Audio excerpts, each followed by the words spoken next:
some turkey? Well, first you gotta... Alright, we need to talk about what just happened, because it might be the clearest sign of how far gone this show actually is. Let's get into it.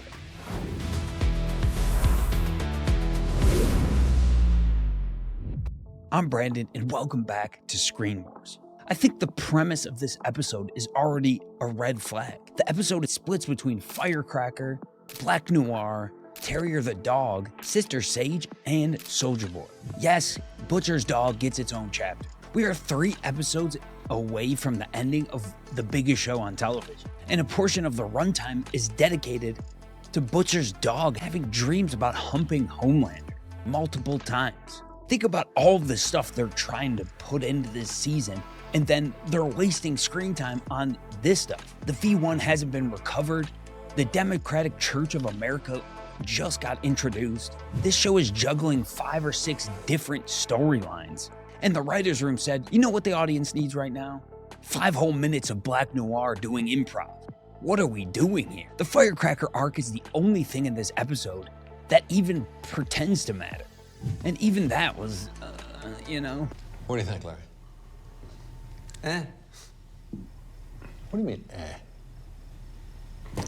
We meet her old reverend, the man who basically raised her.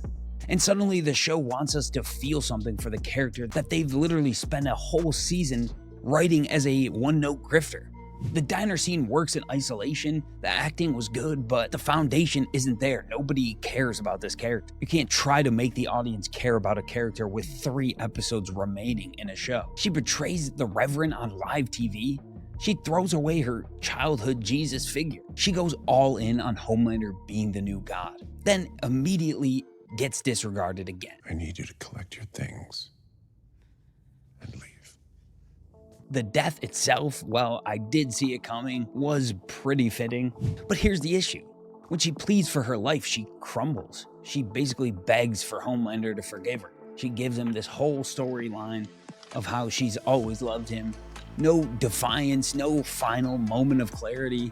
And I get that's what they were trying to do. You sell your soul to the devil, you get burned every time. But it just, the audience doesn't really care about this character. The stakes weren't really there. The episode officially went off the rails for me when the big mystery of where Black Noir is always going gets resolved with him being an improv method actor, acting in a Bee Gees musical, directed by Adam Bork, the disgraced Dawn of the Seven guy.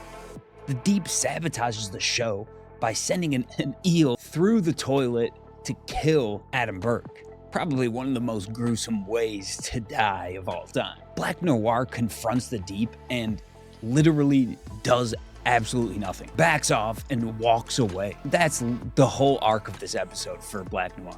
All the years of speculation about Homelander clones and hidden identities. No, he's an actor with stage fright who gets bullied by the Deep. The supernatural reunion is fun, but it doesn't mean it was absolutely necessary. Now, credit where it's due. Jensen Ackles, Jared Padalecki, and Misha Collins all in one room on the same screen is genuinely a moment for all Supernatural fans. Padalecki shows up as Mr. Marathon, the speedster who got bumped from the 7 when A-Train arrived. Collins plays Mel Chemical, a soup with knockout gas powers. The mansion scene with Seth Rogen, Will Forte, Christopher Mintz, Kumail Nanjiani, and Craig Robinson playing themselves as backstabbing Hollywood cowards is some of the funniest material the show has done in a while. And they all die in a blood-soaked sequence where Marathon gets tricked into running through every single one of them by Soldier Boy, like A-Train ran through Huey's girlfriend in episode 1. It was a fun scene. I liked it. I enjoyed it. I laughed. But if you step back for a second, we just spent another 20 whole minutes on characters we'll never see again in the show, killing them off and walking away with one piece of useful information. Bombsight has the V1. And here's the kicker. Something I didn't even know before writing this video. Bombsight is going to be the main character in Vought Rising, the prequel spin-off show. The show is using its own ending to advertise another show. The same VCU stuff that they literally make fun of in the show, they're guilty of. Sister Sage's master plan is genuinely ridiculous. Sage finally lays out her endgame, and it's somehow the dumbest part of this whole episode. I just don't understand how this show keeps getting dumber. She wants World War Soup. Release a virus, soup die, humans die, mutual extinction. And she wants all of this just to read a book alone in a bunker. That's it. That's her master plan. Nuke the entire world just to be alone. The smartest woman on the planet wants global genocide so she can have her quiet reading time. It's a Twilight Zone reference, the Burgess Meredith Time Enough at Last episode. All the books I want.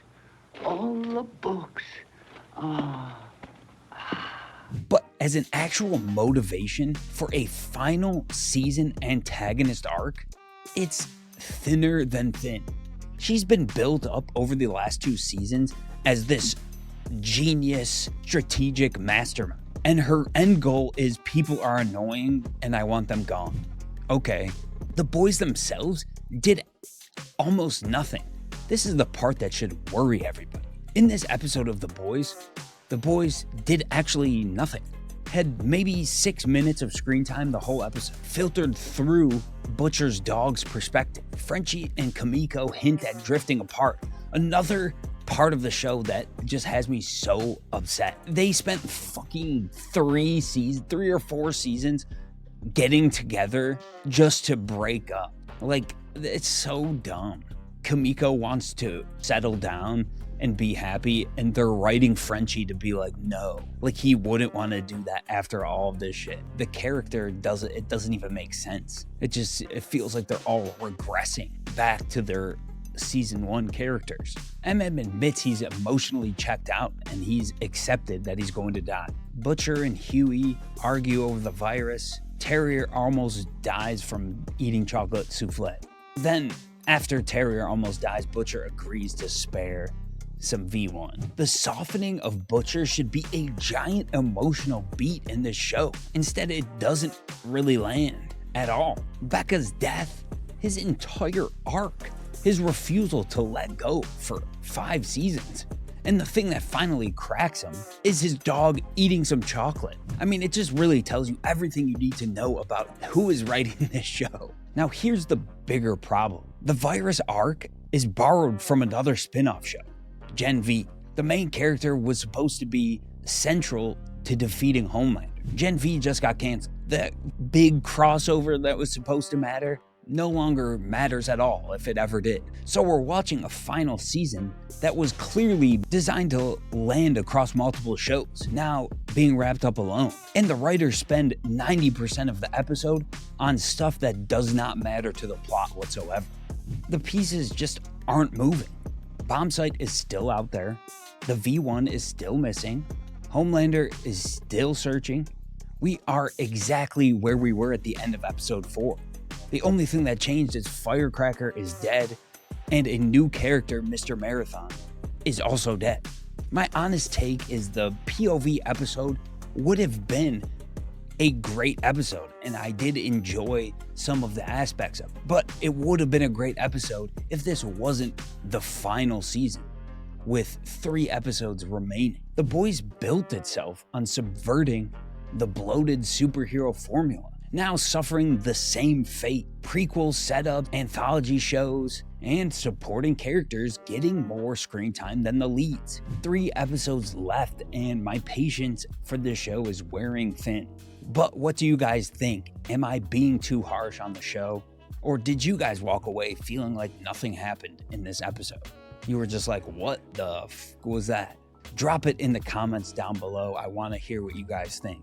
There's 3 episodes left. Let's see if Kripke can stick the landing, because right now it's wobbling pretty hard. Thank you so much for listening this far in the video. If you did, drop a like, subscribe to the channel because we have a lot more videos coming your way. But until then, I'm Brandon, this is Screen Wars, and we'll see you in the next one.